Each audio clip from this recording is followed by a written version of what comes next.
right? That's called addiction. So this is the biggest challenge companies have today. They've got to embrace new ideas of how to build businesses. Is that one of the reasons why this, purpose, if you will, becomes so important now? Because when I'm on purpose and when the environment in which I'm in, when the ecosystem in which I'm in is a purposeful, meaningful, all of that kind of stuff driven, then that is the place where I want to be. Is that what you're saying?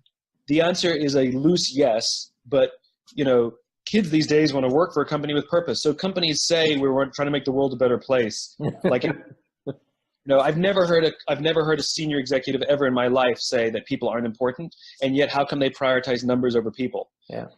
So a lot of it is window dressing. True purpose is always human. True purpose is the idea of knowing why your business exists in terms beyond your products and services. That the infinite goal that you set is something that will leave this world, this place, the people in it, in better shape than we found them.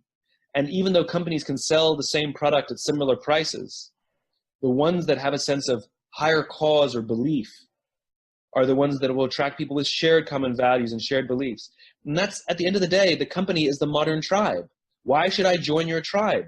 I want to feel that you stand for something. I want to feel that the people in the tribe care about each other. I want to feel that the alphas, that the leaders in that tribe want to devote themselves to the care and the advancement of their tribe, not just how much food they can hunt for on a daily basis. We got some people who knew that we were going to get together, and they gave us some questions. You okay if I just...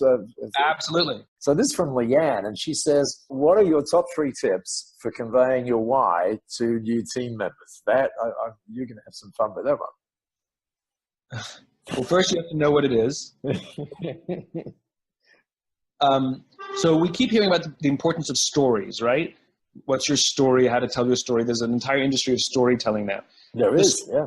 The story per se is not the thing, right? The story is the means to tell the why. Because whys are often future-oriented or abstract, we can rely on metaphor and analogy to help us communicate what we're trying to say, right? Because otherwise it sounds... So if I were to say to you, sort of, the reason I do what I do is because I believe in the importance of exploration and the vital importance of keeping the human mind active and always looking for new things. And you're like, okay, I think I know what you mean. And I actually heard a guy give the speech. He was given an award, and he said, why I get out of bed in the morning is because I see myself as Indiana Jones. And he says, that's who I am, right? And every day is an adventure. And that's why I do it. And you're like, he used a fictional character to illustrate what he meant. As opposed, so in other words, something we can latch onto. We're very tangibly driven animals. We're no good with the abstract. So very often whys become weirdly abstract. Yeah, they do, don't they? That's why a vision statement is important, because a vision has to be something you can see. It's why it's called vision, see, right? So you could, that's why my vision, so I tell you my why. My why is to inspire people to do the things that inspire them. Sounds good, I guess.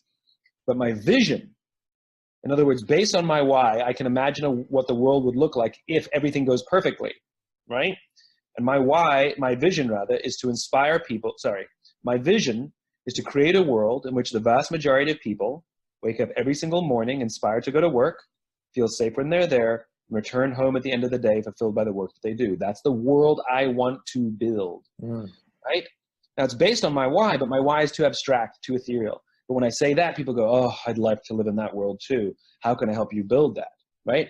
So one, you have to know what it is. And two, you have to have the means to communicate it in terms that they can see, right?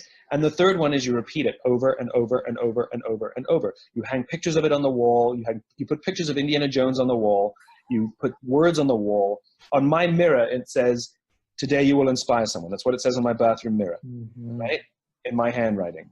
You know, I'm surrounded. I can't. So if you were to walk into this office, you would have a sense of it before you show up in the conference room, before the new hires hear it, and then you'll hear it every single day. You're going to start meetings with it. You're going to talk about it. You're going to talk about how you advance it. You're going to develop new metrics for it.